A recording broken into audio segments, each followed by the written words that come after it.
this is a really big deal. Now, full disclosure, we're in my office and we're gonna have to work with what we have tonight. This is a brand new channel and this is a brand new live. This is Scandalous Saturday, and I am so excited to come back to you because it's been a while, over a year exactly. And I thought that enough people have asked for it, and there were some very serious things coming in to my emails, and how could I be the only one gatekeeping some of these secrets? Now, I know that the stories will always be anonymous. Much of these are pretty unhinged, which is why Scandalous Saturdays happens at 9 p.m. As I told Lester today, most scandals don't happen at 2 p.m. on a Saturday, Lester. They happen at night, hopefully when nobody's watching or paying attention, and, well, we're going to keep up with tradition right alongside of that. I fully believe that somewhere out there, someone is sweating, hoping that their family doesn't recognize pieces of these stories, but I am excited to share with you. Let's get into it. Okay, so we have several stories for this Scandalous Saturday. I have a lot to talk about. Now, number one. Dear Jamie, last Thanksgiving, my husband asked if one of his employees could join us because she had nowhere to go. I agreed because I didn't want to seem heartless, and after all, it is Thanksgiving. What I didn't know was this woman already knew everything about me. She walked into my house and said, "Oh, wow, so this is the kitchen you remodeled. I've heard so much about your dogs. Oh, is this the candle you always burn? I smell it on his clothes." Jamie, she knew details my husband should have never been discussing with anyone, let alone another woman. Halfway through dinner, she corrected him on how he takes his coffee. Not me, her. And he didn't even notice. Here's the scandalous part, though. 2 weeks later, I checked our phone records. They talk more than he and I ever did. Every day, early mornings, late night, weekends, sharing memes, sharing memes back and forth. He swears that they have never slept together. But honestly, all of the details that he shares of his life, of every single thing, of he's going to bed now, he'll message in the morning, or could we grab coffee first thing? It feels worse. What would you do, Jamie? Now, I know that Lester got into this in the morning a little bit about having a work wife and a work husband. And I think many of us are guilty of that. But I don't feel like it's gone to the extreme of like inviting that person over. And I also think if she has no one, that means she's the single party here, right? And I feel like he is allowing her to cross a line, even if no lines are physically being crossed. Although physically she's coming into their home, like that would drive me absolutely bananas. If Lester ever said, "Hey, there's a woman from work that wants to come over," I would be like, well, number one, his woman from work right now would be a Longhorn. So, I mean, that's okay. But back in his teaching days, if he would have said to me, "Hey, there's a woman from work that wants to come over," I would be like, why? What does she want? What does she think? What does she know? And all of a sudden feeling like the third wheel in my own home and in my own relationship would not work out. That would like send me over the edge, because suddenly it is a woman's thing to be totally defensive about that. And I would think that Lester would also not want me to be like, "Hey, there's a guy from work. He's going to swing by. Don't worry. I just want to show him around." No, that's not what I think. So when I think about this woman and inviting her to Thanksgiving, well, maybe this guy's oblivious. Maybe he just really thinks that Like, poor this lady, and, like, he doesn't know.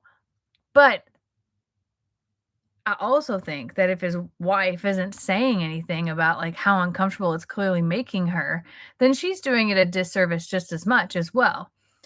I don't know. I just, I've had work husbands, but I never let it step outside of work. I know that sounds really extreme, but, like, there's people you connect with dynamically at work. You can make jokes on the side, you're backdoor messaging while things are going on, you're rolling eyes, like, all of these things, right? But you don't, like, that's just work. And I would also venture to say that most of those relationships end at work. So, like, if I no longer work for that company, that friendship doesn't continue. It's an acquaintance at that point in time. So, I don't know. I just think, like, this disrespectful to his wife to not recognize that that's an uncomfortable space, that he's talking to a woman so much about just simple things in life. Like, what do you talk to your wife about? Do you, like, because it's clear that she's also feeling a little detached and doesn't know how to say, like, this is my house.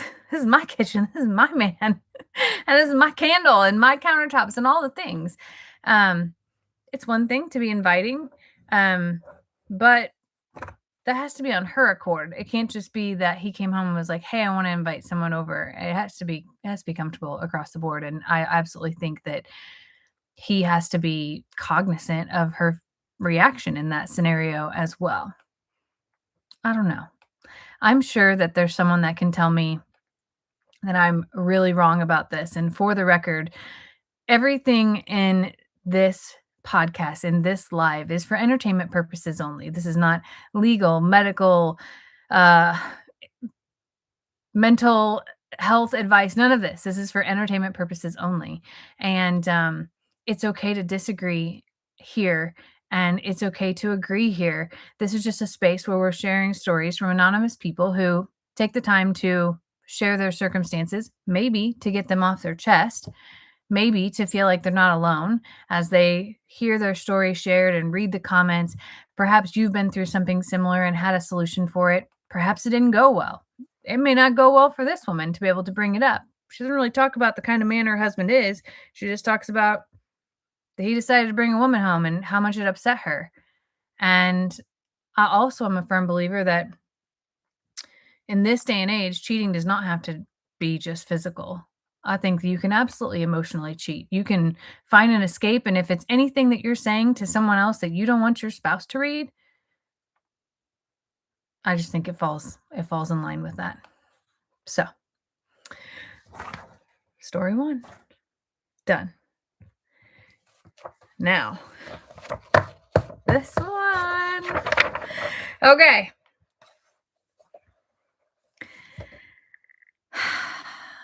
Dear Jamie, I accidentally became the other woman. I met a man at the gym. He told me he was divorced. We dated for 6 months. Not 6 weeks, 6 whole months. He came to my apartment constantly, spent holidays with me. We talked about moving in together. In fact, some of our pastimes were looking at places online, dreaming of a house someday, a life someday. And then one day I'm leaving the gym and a Facebook message come up from a woman. It said, "Hey girly, I think you're dating my husband." I immediately thought it was a scam because let's be honest here, Facebook is full of scammers these days. People that want to take your money, people that want to sell you something. I dismissed it. The next messages that came through from this woman were wedding photos, family photos, photos from last weekend. Photos that he had sidestepped wearing the exact same clothes that he sent me selfies in. I'm embarrassed. Really embarrassed. It turns out, not only does he have a wife, he has 2 kids. And it gets messy from here. She wasn't yelling at me. She wasn't even mad at me. She asked if I could help her catch him. I did it. We planned a fake girls' weekend. And while he thought his wife was out of town, she and I showed up together at my apartment.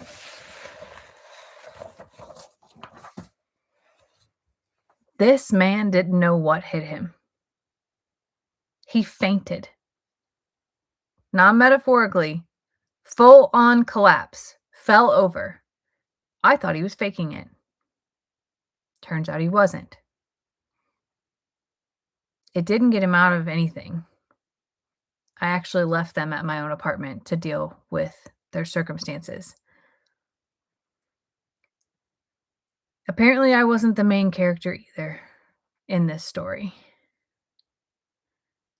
Now, I have spidey senses that make me never want to date or trust again. Jamie, I looked this man up on social media. I did the reverse Google search. I did the background name check.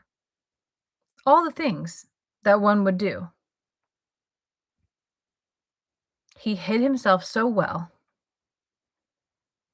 And now I feel like I'm scarred forever.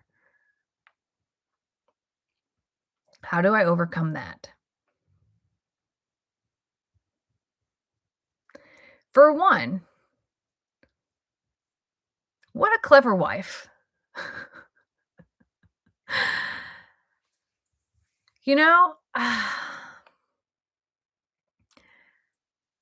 I will fully admit that I have not always been a girl's girl or a woman's woman. I haven't. And I've made mistakes in my life that I wish I could take back. However, the woman that I became today is proud of this girlfriend and the wife. Think about this. That wife had so much emotion to catch her husband cheating, the guts to reach out to the woman and the class to not attack her for being the problem because she wasn't the problem. She didn't even know. And even if she did know, she probably wasn't the seeker. And he was the one doing the cheating. Now, don't get me wrong. I still think that if she knew, like, absolutely, do not enter, do not cross, do not pass go, none of those things. But I just think like there's a lot of class in holding it together, holding your emotions in check and saying, "You know what? I don't actually want to confront my husband myself and start the fight and allow him to deny. I want to give him no opportunity to deny. I want to step into this and to put him in that moment." Now, there's all kinds of ways that things could go, and knowing the person that you're with and their capabilities absolutely matters in that scenario, because the other thing I'll say is I've been in some pretty horrific relationships that had a lot of domestic violence and things in it, and there's never in a million years that I would have put myself in that scenario with that person to cause an explosion of their personality or the scenario or the situation in that. I'm also super non-confrontational, so my pride for these 2 women to be able to pull it together is something that is also something I'm probably not capable of, not confident enough to pull off, and also just fearful of backlash that surrounds it. Um, I do think that the wife was level-headed. Now, the guy that shows up and passes out like he's so shocked that he's with 2 women who are smarter than him, come on, dude. I know Lester's watching right now, and maybe there's other men watching, but we're pretty dang smart. And we were born with intestinal fortitude that allows our guts to guide us as long as we can listen to it. And when it doesn't smell right, it doesn't feel right, our guts will throw out all of the senses and spidey things for us to be able to like she said, I thought it was right, but things started to feel all those things, right?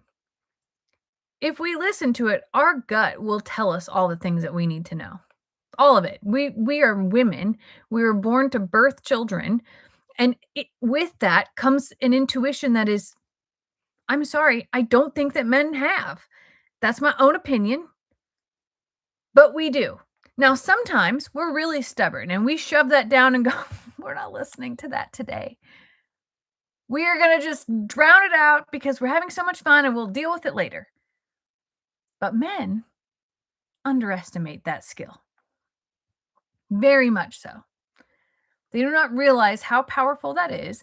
And then when you combine it with another woman who can empower those feelings and can enhance and validate all the things that you're feeling, you're on fire.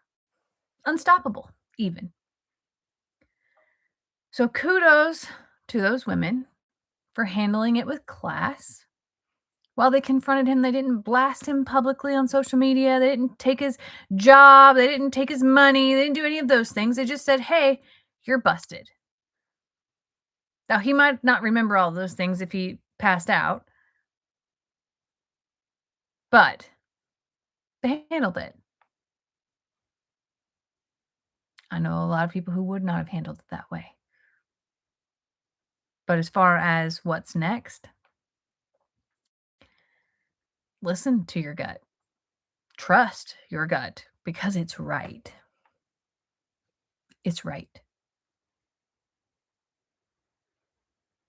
And I imagine that he came to her place all the time because, well, she couldn't go to his.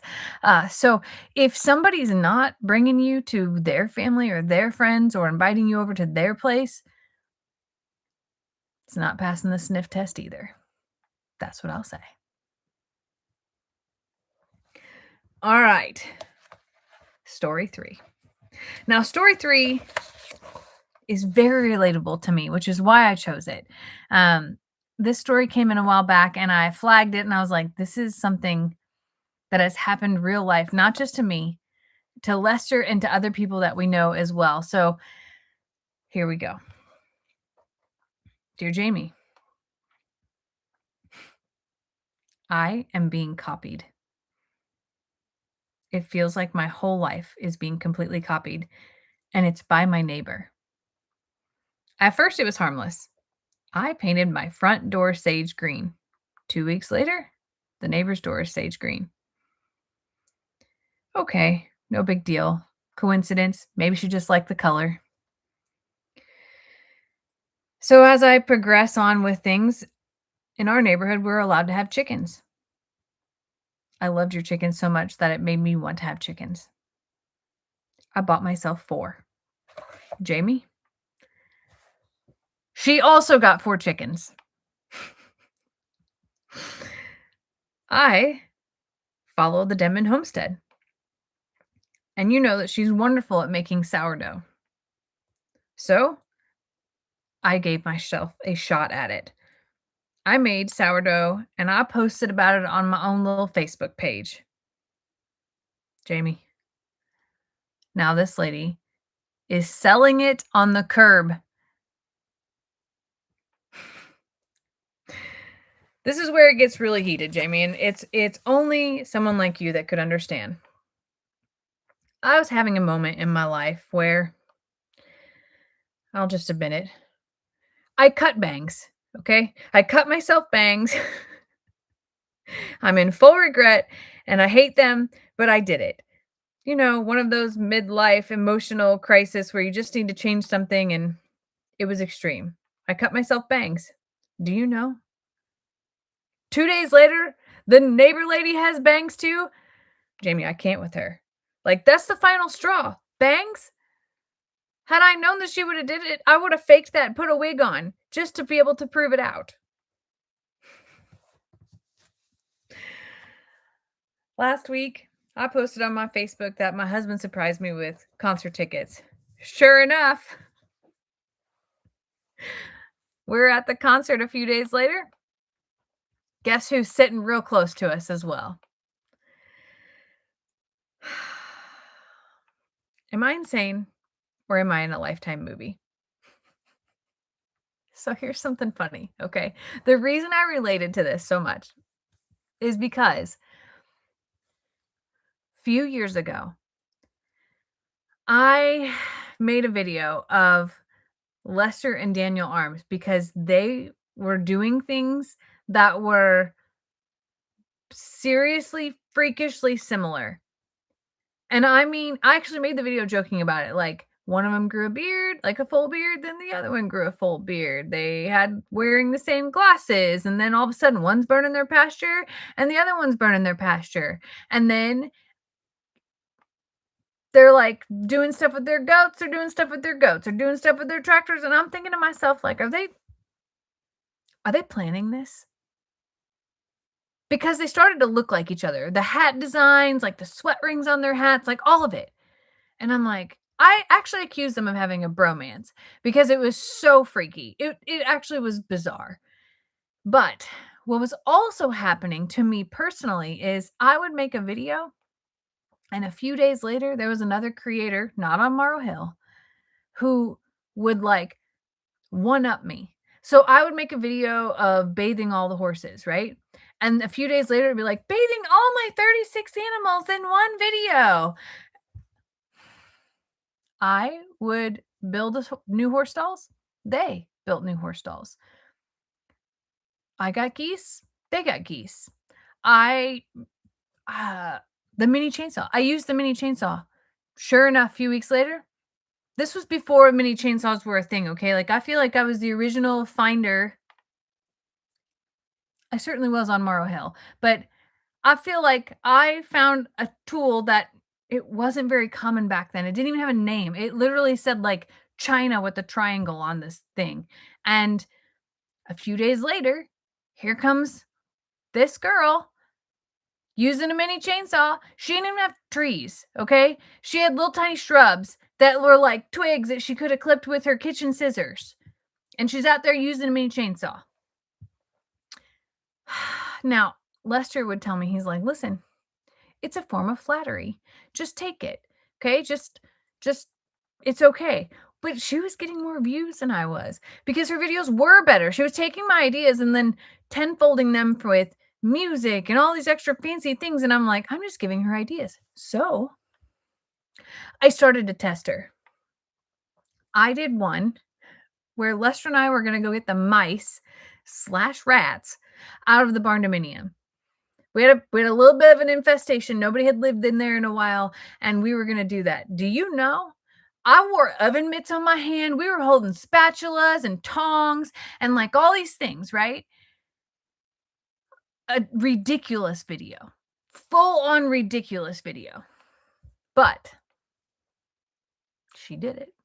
A few days later, all of a sudden, she's got a mouse problem that she's got to handle too. And I was like, that's how I know.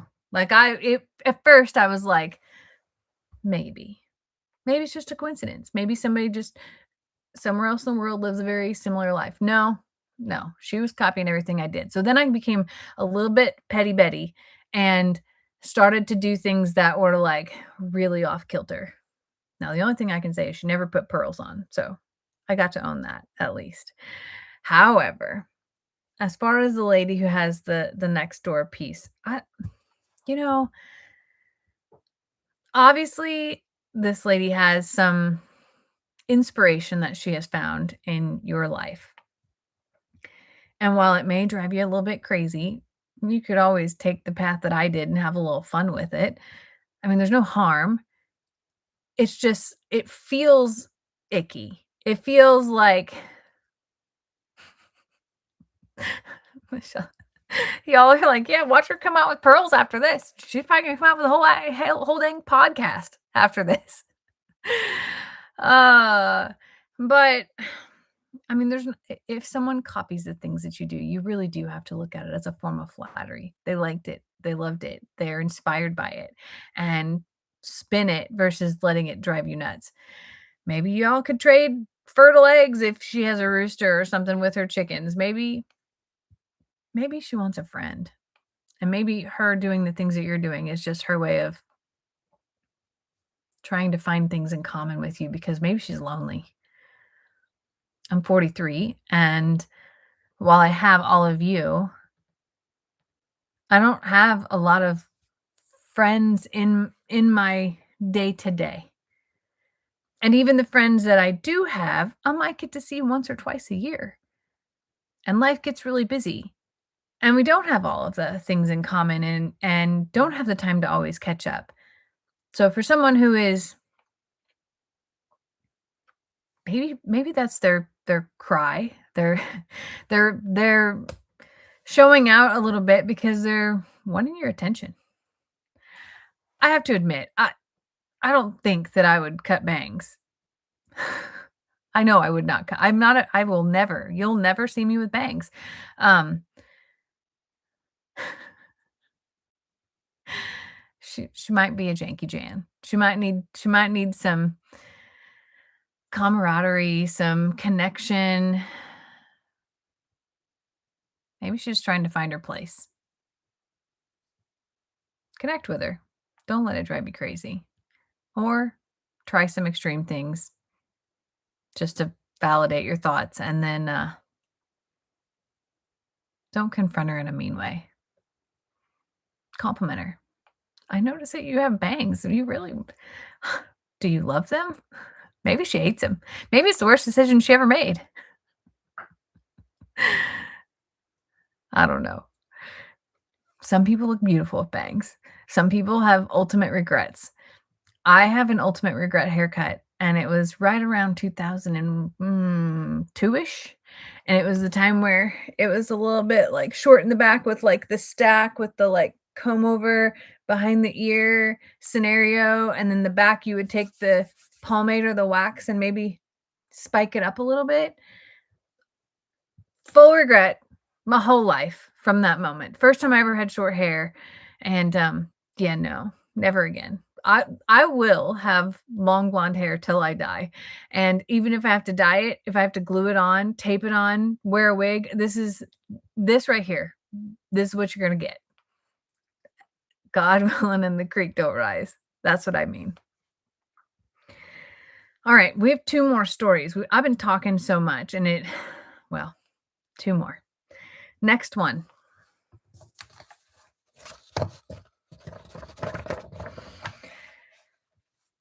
Okay. Dear Jamie, I was at my grandmother's funeral when I found out about my grandfather's affair. Here we are greeting people, and I noticed a woman walked in overdressed, crying harder than anyone else. She's wearing a black long dress and gloves. Now, Jamie, I'm from the South. We don't get that dressed up for anything, let alone a funeral. None of us recognized her. My cousins are asking each other who this woman is because she's crying hard and is very loud. Actually felt really dramatic and uncomfortable for all of us. While we were sad about my grandmother,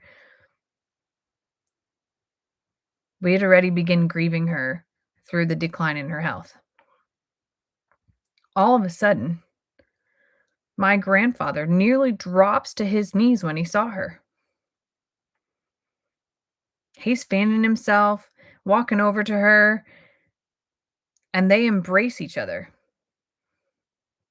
Turns out they have been having an affair for over 23 years. Want to hear the best part, Jamie? My grandmother knew. Apparently, all of their friends knew.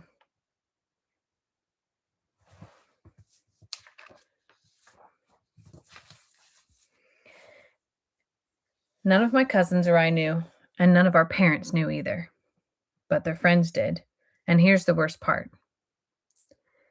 After the service, the woman came to the family gathering, sat directly next to my grandfather, and he introduced her as someone who's very important to me. That woman moved in with my grandfather 8 weeks after my grandmother had passed.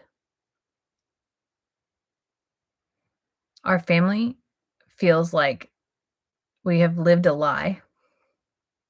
We're all grieving. We're all grossed out. We wish that we could ask my grandma what the heck's been going on. 23 years is a really long time, a lifetime. Why would she never say anything? Why wouldn't she have just stepped out? All of those times where I felt like they were so happy. Was she? I'll never know.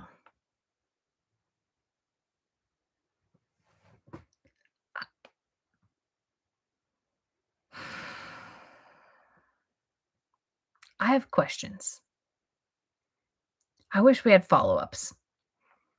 I wish that person was here, like, all blacked out, in 60 Minutes style, like, behind the curtain, where you could just see the outline of them and their voice was disguised, and we could ask the questions because which I'm sure that they have just as many questions, but, like, I'm gonna go out on a limb here. It's a scandalous Saturday, okay? If grandma knew, was she part of it?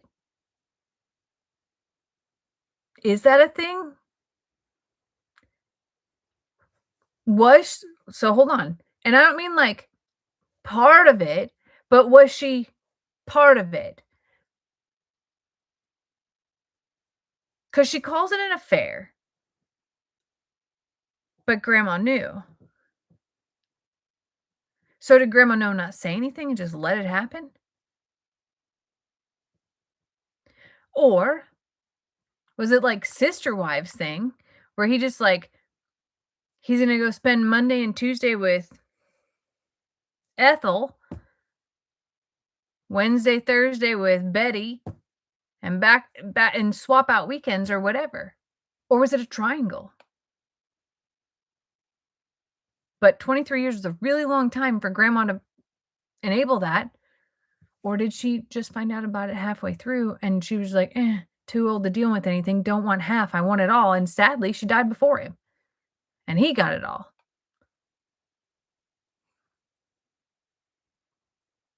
So many questions and so triggering on different levels and for so many reasons as well.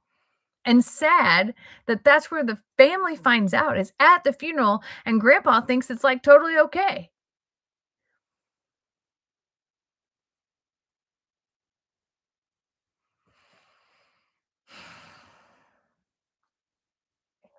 And there certainly was an era and a mindset of when you got married, you stayed married, that there was no other option.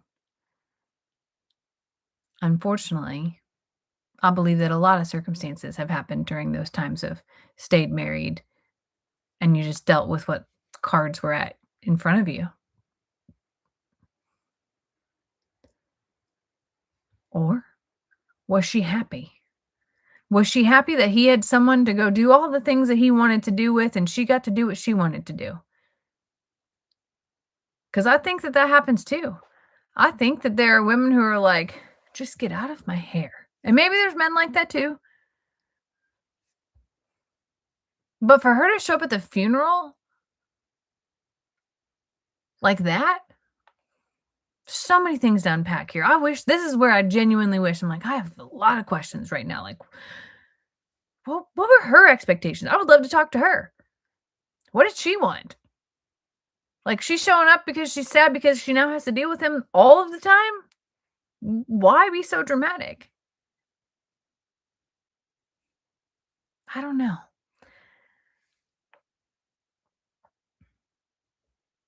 It would devastate me if that happened to me. Both sets of my grandparents, were married greater than 60 years. My grandfather who's passed away, my grandmother never has I mean, there's no other man in the world that could compare to my grandfather. And my other set of grandparents have been married for longer than 60 years, and I can't imagine either one of them in any other scenario than what they are in today.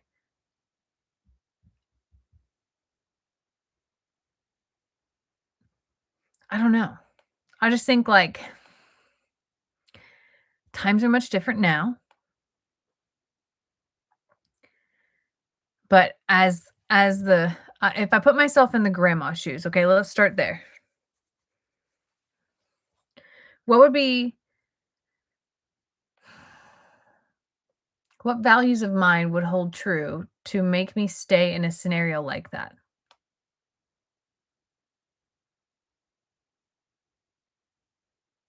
And at what risk of family finding out?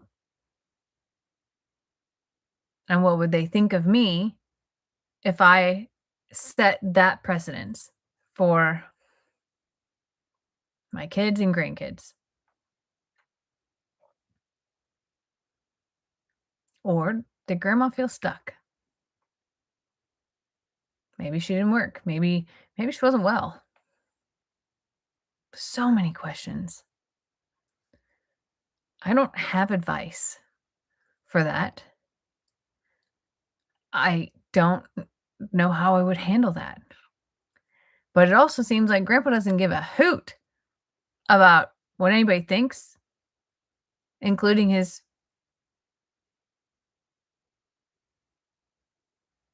wife, who's no longer with them. It's just sad. It would feel like betrayal to me too, but crazy. All right, y'all. We have one more. One more.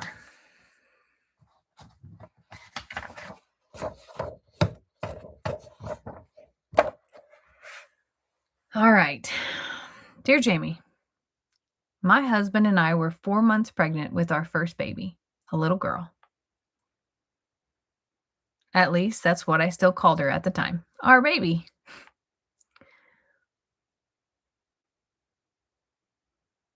A week ago, I found out my husband had been cheating on me.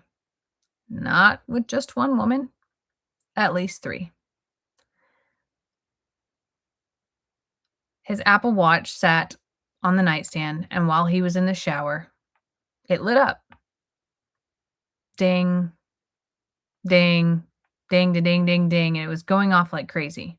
Different names are popping up, different conversations, and I'll be honest, different levels of disgusting because, yes, I looked. One of them even knew about me being pregnant. I tried really hard to hold it together. I didn't scream, I didn't throw anything, and I didn't even confront him right away.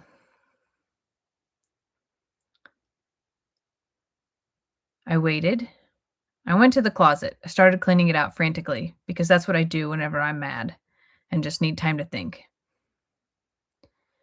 2 nights later, we had plans to stay in, order takeout, and we were going to talk baby names. It was a date night in. He was so excited about it, kept rubbing my stomach and saying things like, "We have to find the perfect name for our little girl." The audacity of this man needs to be studied professionally. So that night, we sat at the kitchen table with our little handwritten list. Candles lit, pasta on the stove, whole fake family, happy family atmosphere. He went first. His names were honestly pretty normal. Ella, Sophia, and Claire. Then he smiled and said, "Okay, Mama, your turn." Y'all, I looked this man dead in the eyes and read the names of the woman I found in his phone. The first one, Madison. Nothing. He didn't even flinch. He just nodded and said, "Oh, that's pretty." Second name, Kayla. Still nothing. This fool actually said, "Kayla sounds kind of cute with our last name." I almost lost it right there. And then I went with the third one, Vanessa. Silence happened. The color drained right out of my man's face, and I thought he was going to pass out directly into his spaghetti. He stared at me, almost shutting down. Finally, he goes, "Where did you come up with these names?" I smiled, and I said, "Probably the same place you heard them." When I tell you that that man was sweating, he couldn't eat, he couldn't make eye contact, he couldn't even breathe right at this point. And then Then he hits me with, "Why are you going through my phone?" Jamie, this man is actively cheating on his pregnant wife with 3 women, at least 3 women, and somehow he's gonna become the victim? I can't with him. I cannot. I also will absolutely not name my children any of those child, any of any of those names, specifically Vanessa because she sent nudes. All I wanna know is, how do I move on? How do I find a way to allow our baby to still be in her dad's life while I'm trying to go through the emotion of grieving our relationship and everything that I thought it was? I don't know where this bold woman inside of me came from to be able to do this, but I do feel like it was clever. But now, as I sit alone, I don't want to miss him. And I'm jealous of what those other 3 women got to talk to him about. I wanted to be flirted with. I wanted to be called beautiful and told good morning and good night, and instead, I got to clean his hair out of the sink. I got to find the other women that were talking to him. I got to clean up all of his messes, and now I actually miss cleaning up those messes, and I don't know what's wrong with me.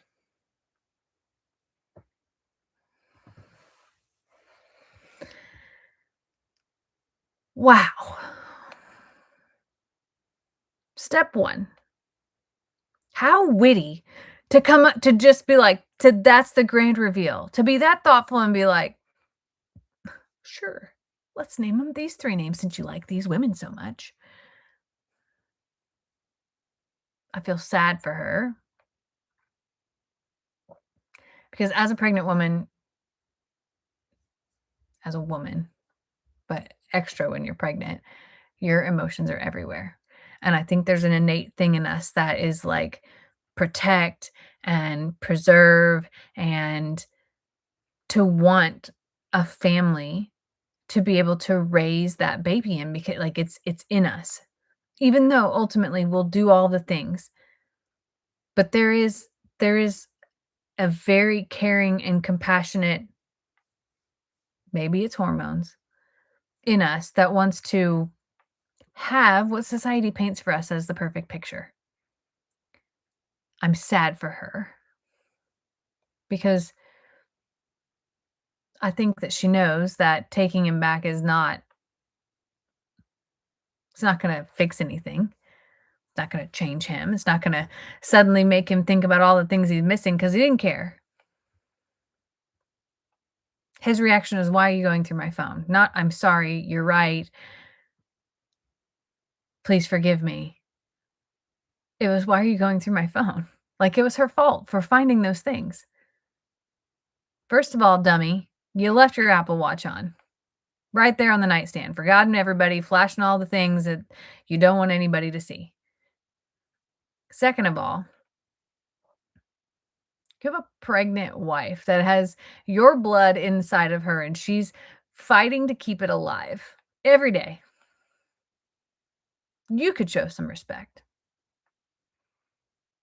because it's your fault. Whether it was planned or unplanned or anything like that, she's the one carrying that baby, the weight, the emotional weight is what I'm talking about, and all of the fears of the future while you're out there gallivanting around and parading around with whoever. But for her to not react instantly shows a lot about her self control as well.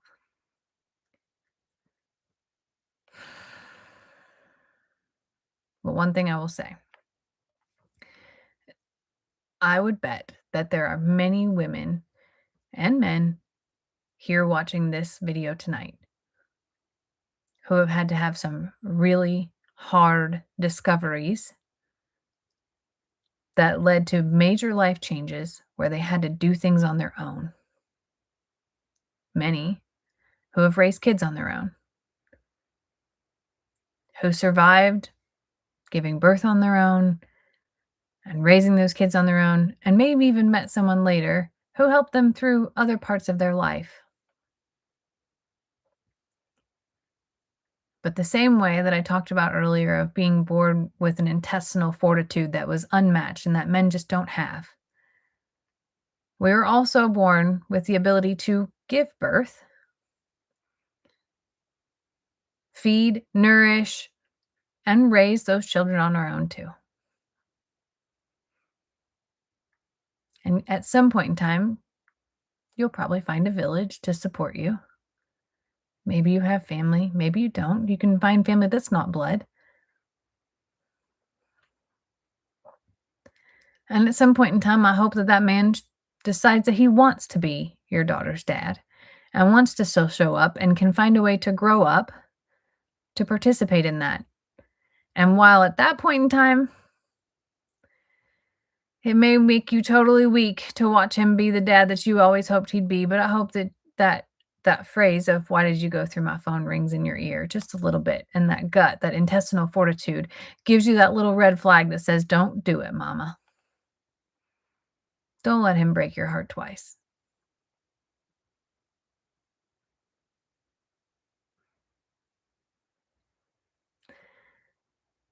But I guarantee you there's a bunch of women here who have raised kids alone, maybe some dads too,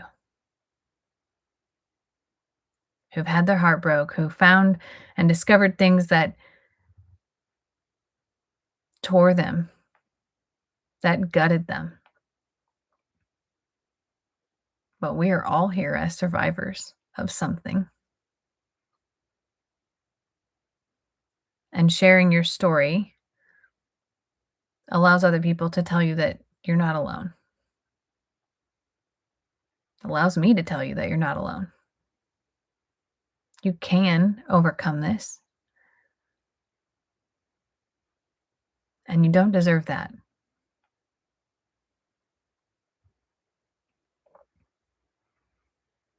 I do hope you find peace and that he finds a way to be able to be mature enough to show up as a dad so that you don't have to do it alone. But if he doesn't, I know you were born with the ability to do so. Y'all, thank you for joining me tonight on Scandalous Saturday.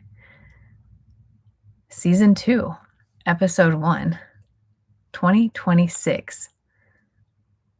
I am so grateful that you come here with an open mind and an open heart to listen, to share, to love, to think. I love you all so much, and I will catch you on the very next Scandalous Saturday. Good night, y'all.